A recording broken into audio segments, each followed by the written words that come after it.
was in 1975, so that makes it 30 odd years. Time flies when you're having fun. Trying to think back on when I started, it was a long journey. Now, I believe you started your training with Paul Guerrier at the Melbourne University Training School. Yes, Paul Guerrier was the instructor at Melbourne University Training School. It's one of the first instructors in Victoria, and he started in Australia in about 1966. Okay. So I would have started in about 8 years after he came to Australia, and I started my second year at university, Melbourne University. Okay, so what system of martial arts did Paul teach? Paul taught Shotokan karate, but it's not the pure Shotokan called, when I say pure Shotokan, called JKA type Shotokan, because he came to Australia, or he was taught, I believe, at that stage, Shotokan had split totally. He had some influences from instructors who ended up being the Shotokan branch of Shotokan karate. Yeah. So his instructor, who I believe is still teaching in England, it was Harada. Okay. So Harada was one of his instructors, and I believe Harada developed the style a bit on his own. So there was a bit of a Shotokan influence there, but not the later Shotokan you see. This way may have been earlier. Yeah.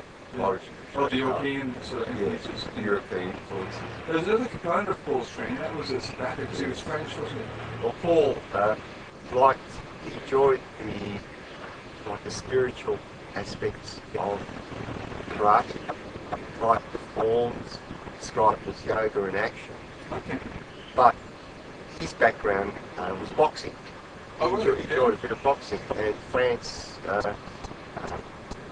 had, I would say, the earliest version of kickboxing in Europe, which was the savate. Savate came to France by the French sailors because of French influence in Asia, and French sailors brought it over to the port of Marseille in France. Marseille was the Chicago of France, and it spread through France, but Marseille was at the centre, and initially savate was just kicks. Yeah. When English boxing became popular, on top of the kicks they grafted English boxing. That became savate. Yeah. Some of the films that you see in the early 20s, American movies, about boxers, they showed a bit of French boxing. They said, oh, French, they cheat, they kick. That's right, yeah. So he started his career in karate with the French army in Korea, and I think there he became interested in martial arts, enjoyed boxing there. When he came back to France, he started training under a savate instructor. So when he came to Australia, he taught savate, which he called fist boxing, and he taught karate. He separated the two. There wasn't that much of an overlap. He felt that the people who enjoyed karate enjoyed the more sporting, physical, competitive elements of I don't know if it was so much a conscious effort, but what he found is people who enjoyed the karate, the forms, didn't appreciate getting, a lot of them didn't appreciate getting punched in the face with a boxing glove. Ah, yeah. So he divided it into two. Well, when Paul passed away, it's almost 10 years ago now, I had a look at it, and it seemed to me that martial arts is not, there's not a strict division between, say, judo, jiu-jitsu, karate. There's overlap. There's simply different emphasis. And to me, the foot and fist element, the savate element, it's there in karate, and in foot and fist, there's elements of karate. It's just a matter of emphasis. So I wouldn't separate it away. Okay. Similarly with things like Aikido, or what people say, oh, that's Aikido, it's not karate. I don't see it as that way. The same with Tai Chi as well. Yeah. It's like a bit of that, it's soft, hard. In the years that I've been in karate, and as I go, when I say karate, I like to say martial arts rather than straight karate. So now I see it as a whole, with elements of different things in it. We've got elements of yoga, we've got elements of self-defense, Yes. we've got elements of really lethal stuff. And you've got elements of just controlling security guard stuff. It depends on your own emphasis, where you want to go, what you want to emphasise at a particular point in your career. What I found was when I started, I really enjoyed the kickboxing, the foot and fist elements, the sporting elements. Because you're young, you're physical, you need a release. Yeah. And then as you grow older, you become more technically minded, and you go to something else. And as I'm becoming along the path of my martial arts career, I've changed. Different things that I do have changed, and I've become, I think, more softer. Okay. And in the end, you start questioning, well, why are you doing it? Or why do you need to know 15 ways to break through a grab? Why do you do that? And it's a matter of self-fulfillment. So are you cutting them down now, eliminating the techniques that you've been specialising No, in? I hope to know the techniques that I do to do better. Okay. Yeah. What I am doing is, with a kata, for example, at one stage I think I was doing about 30 kata. Yeah. Not very well. Okay. And not knowing the applications to those katas, so reducing the number of kata. Dissecting them more and dissecting them more. So we can apply them straight away as a reflex.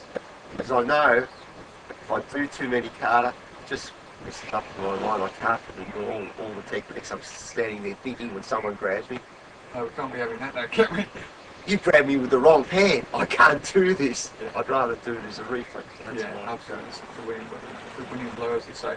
Now, I wanted to ask, you've been studying yoga for a long time. I want to know what the benefits you feel as though has enhanced your martial arts, that helps you become more relaxed, more flexible. How's that go?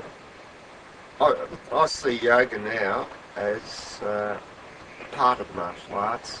There's an element there. If you have a look at the Shaolin monks, the way they train, Yeah. people think, oh yes, they train 8 hours banging and hitting every day. I don't think that's right. You see their training regime, and in between the physical parts of it, they do a lot of meditation. They do a lot of what I see as yoga type exercise, do headstands, things like that. And they need to do that because I believe you can't train physically, sparring or even forms for 6 hours without wearing something away. You need both the tense and the relaxation. With yoga, unfortunately, I haven't had time really over the last few years to do much of it, but I still incorporate it within the training at home where I need to relax. And it does calm my mind. It's very good for injuries. But I think no matter how you try to accept it's sort of injury, some form of muscle. So that helps you in recovery? Yes, helps the recovery, and So it's more the stretching element, or was it the breathing, both. relaxation? Both. Yeah. Both. So I find that it enhanced my karate. But then again, a lot of other things that you do actually enhance your karate. People who do weight training, it has to enhance your karate. Yeah, the extra strength. Running, it has to enhance your karate.